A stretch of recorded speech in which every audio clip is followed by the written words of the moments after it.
The room was thick with cigarette smoke, the kind that clung to uniforms and drifted through the corridors of power. A single window looked out onto a city preparing for war. But inside the Reich Air Ministry, a man in a white uniform laughed as he tossed an intelligence report onto the polished table. In that moment, Hermann Göring believed he understood the limits of American industry, and he believed those limits were fixed. A nation of consumers, he thought, could never become a nation of warriors.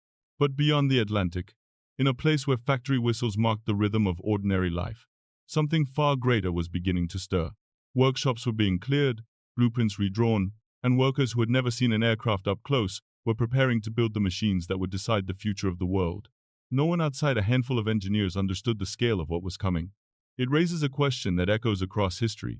What happens when a dictatorship mistakes silence for weakness, or underestimates a democracy that has not yet begun to fight? The answer would be written not on battlefields, but on assembly lines. Factories across the American landscape still carried the quiet hum of peacetime industry when the world around them began to fall apart. In Europe, armored columns carved through France with alarming speed. Radios crackled with urgent reports. Governments collapsed in weeks. And across the Atlantic, the United States watched a continent burn while its own military remained painfully unprepared for a global conflict. In 1939, America possessed only a modest Air Corps, a force with 1,700 combat aircraft, many of them relics of the previous decade. On paper, the nation that dreamed of freedom had little ability to defend it. Yet within this vulnerability lay the ignition point of one of the greatest transformations in human history. When Franklin Roosevelt stood before Congress on the 16th of May 1940, he did not speak like a man constrained by the present. He spoke like someone who understood what the future demanded. His declaration was stark. America, he insisted, must acquire the ability to produce 50,000 airplanes a year. Few believed such a number could ever be achieved. Allies doubted. Opponents scoffed. Even within Washington, the goal seemed untethered from reality. But the president already knew the man he intended to rely upon. William Knudsen, a Danish immigrant who had risen to the presidency of General Motors, answered Roosevelt's call with a decision that stunned the business world. He left his $300,000 salary behind and accepted a single dollar per year to serve the nation that had given him a home. His task was not to build airplanes himself. It was to teach America how to build them in numbers the world had never seen. Knudsen approached the problem as only a master of industry could. He saw factories not merely as buildings but as living organisms, entities that could be reshaped, restructured, and awakened. Detroit, with its rivers of steel and highways of conveyor belts, would become the heart of the transformation. The great automobile titans were summoned. Ford would build bombers. Chrysler would craft aircraft engines. Packard would produce Merlins. Every corporation that once competed for consumers would now compete for victory. The transition was not smooth. Designs evolved faster than factories could adapt. Materials were scarce. Tooling had to be reinvented. Workers who once built sedans now studied blueprints for four-engine bombers. But as 1940 gave way to 1941, the pulse of American production began to quicken. Routines changed. Shifts extended. The quiet hum of industry became a steady roar, and by December 1941, America was producing 2,000 military aircraft per month, a 20-fold increase in only 2 years, far from the marble halls of Berlin, where predictions of American weakness were treated as gospel. A new reality was taking shape. The United States, a nation often underestimated for its peaceful habits, was learning the rhythms of war. And still, this was only the beginning. The true test of American industry came not in boardrooms or factory floors, but in the skies over distant continents, where metal, fire, and human will collided. By late 1942, the Luftwaffe still believed itself the master of the air. Its pilots had carved their reputations in the early Blitzkrieg campaigns, and many assumed that American aviators would fold under pressure. But in the red sands of Tunisia, Major Johannes Steinhoff witnessed a disturbing reversal. Day after day, new American pilots arrived. Their formations grew larger, their discipline tighter. The amateurs of 1942 were becoming professionals, and the veterans of Germany began to understand a brutal truth. They were being outnumbered and outpaced. That realization deepened as the war pushed northward. Over the industrial city of Schweinfurt, German fighter aces stared upward at bomber streams, stretching from one horizon to the other. Heinz Bahr, a pilot credited with over 200 victories, described the scene as hopeless. 8 German fighters against hundreds of American bombers and their escorts. Even their skill could not overcome arithmetic. When American raids lost 60 bombers in a single day, factory managers simply replaced them within 2 weeks. No European nation had ever waged war with such depth. By early 1944, the conflict reached its decisive crescendo. The operation known as Big Week unfolded between February 20 and 25, when the 8th and 15th Air Forces launched more than 3,500 bomber sorties against German aircraft production. This was not merely a series of raids. It was a strategic dismemberment of the Luftwaffe. Factories burned, supply chains fractured.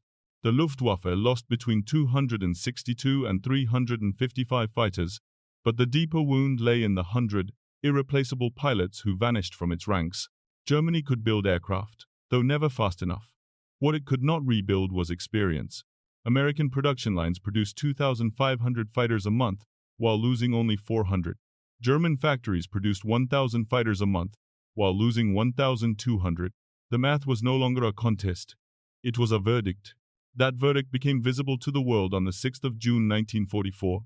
As Allied ships approached Normandy, 11,590 aircraft guarded the invasion force. Only 319 German sorties rose to challenge them. The sky belonged entirely to the Allies. A vast canopy of Mustangs, Thunderbolts, Lightnings, Fortresses, and Liberators. For the first time in modern warfare, an invasion was executed under nearly complete air supremacy. Not because of better tactics, but because one nation had transformed its factories into weapons as powerful as any battleship or tank. In the span of 4 years, the United States had reshaped the air war into a contest defined by endurance and production capacity. The Luftwaffe, once confident in its superiority, now faced an enemy whose strength grew faster than it could be challenged. The battlefield was no longer only above Europe. It extended across assembly lines, drafting tables, and shipping docks thousands of miles away. And in that broader battle space, America could not be stopped. The heart of the American production miracle beat loudest in a place carved out of Michigan farmland. Willow Run was not merely a factory. It was a gamble the size of a small city. Ford engineers envisioned a mile-long assembly line capable of delivering a B-24 Liberator every hour, an ambition so audacious that even seasoned aircraft manufacturers doubted it. When construction began in April 1941, the dream felt larger than the building that tried to contain it. Reality struck quickly. The first bombers that rolled off the line were riddled with flaws. Rivets buckled, wiring snarled, components misaligned. The initial aircraft had to be disassembled and rebuilt almost entirely. Workers joked that Willow Run should be called Will It Run, and critics whispered that the entire project was a costly indulgence. At one point, quality control failures reached nearly 50%. The factory that promised efficiency was drowning in its own ambition. But American industry, like American democracy, proved resilient. Engineers broke the B-24 down into hundreds of sub-assemblies. They reimagined tools, developed hydraulic riveting systems, and introduced prefabricated wiring harnesses that eliminated chaos on the line. The plant absorbed hundreds of design changes in a single year without halting production. Bit by bit, the line stabilized. Workers grew confident. Sections moved with rhythm instead of hesitation. By late 1943, the numbers began shifting. 148 bombers a month, then 365. And finally, in April 1944, Willow Run reached the impossible. 428 B-24 seconds in a single month. One every 63 minutes, 24 hours a day. This lone factory outproduced the entire German aviation industry. The laughter in Berlin had fallen silent. While America perfected efficiency, Germany retreated underground. The Jaeger program attempted to scatter production across hundreds of hidden facilities. The Mittelwerk complex alone relied on 60,000 forced laborers, many of them prisoners who worked under starvation conditions. 20,000 would die there. Sabotage was common. Parts failed inspection. Transportation delays crippled assembly. Factories built to evade Allied bombers became tombs that produced more misery than machines. The contrast could not have been sharper. In the United States, women stepped into aircraft plants with precision and pride. At Douglas, female inspectors reduced defect rates dramatically. At Willow Run, Rosie the Riveter became a national symbol, driving 3,000 rivets per shift with near-perfect accuracy. American tools were redesigned for smaller hands, unintentionally increasing efficiency. Free workers improved quality. enslaved workers undermined it. By the time Germany fielded its advanced Me-262 jet, the skies were already lost. Technical brilliance could not erase the industrial deficit.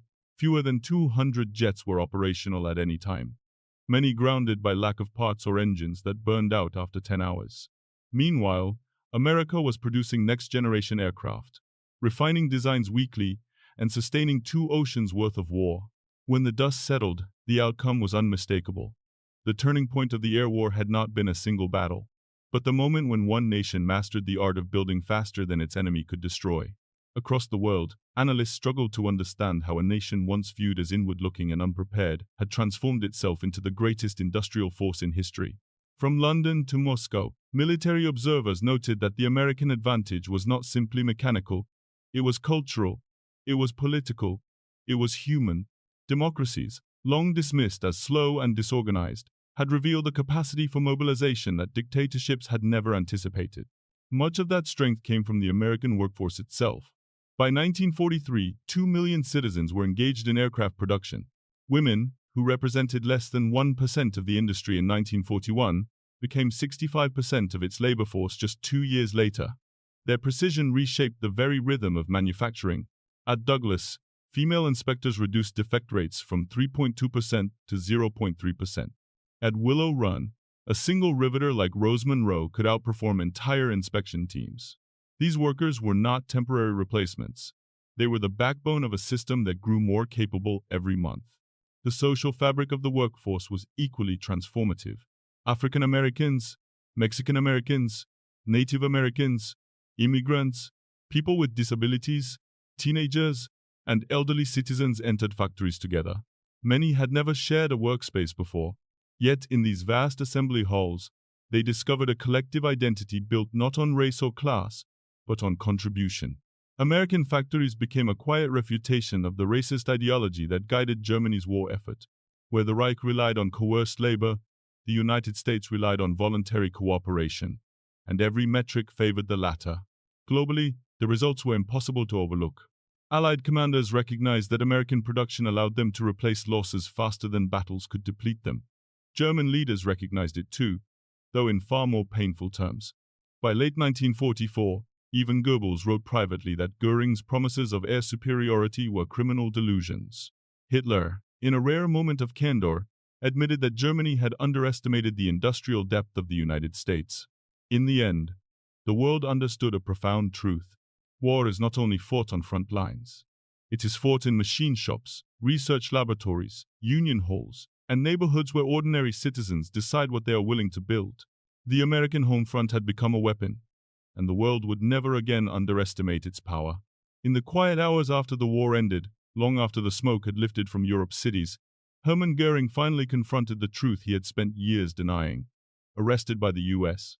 36th Infantry Division, confined in interrogation rooms far from the grand halls of Berlin, he was shown the numbers that defined the war he had helped unleash. Film reels displayed endless assembly lines. Charts revealed, month after month of production, that dwarfed the entire Luftwaffe. One American factory, Willow Run, had built more bombers than his Air Force had ever possessed. He stared at the evidence with a silence more revealing than any confession. For Göring, this realization arrived too late. But for the world, it provided a lens through which to understand the true engine of victory. America did not triumph in the air war because of a single battle or a single aircraft.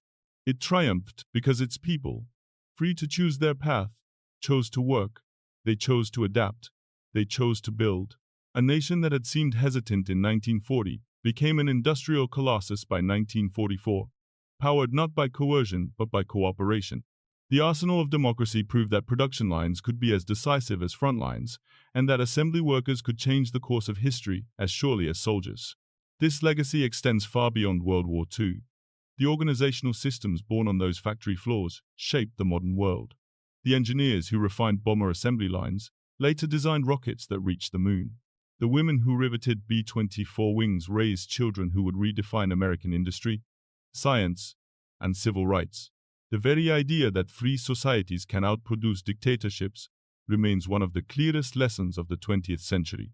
And so we return to that moment in 1940, when a man in Berlin laughed at the idea of America building 50,000 planes a year. He could not imagine that democracy, once stirred, could double that number. He could not imagine that ordinary citizens, united by purpose rather than force, could bury tyranny under a mountain of steel, aluminum, and willpower. The question, then, is left for us. What does this story teach about the strength of free nations today? And what responsibilities do we inherit from those who proved that production itself can be a form of courage? If you believe these lessons still matter, join the conversation below. Share your thoughts on the next chapter of military history we should explore. The battle may be over, but the history is still being written.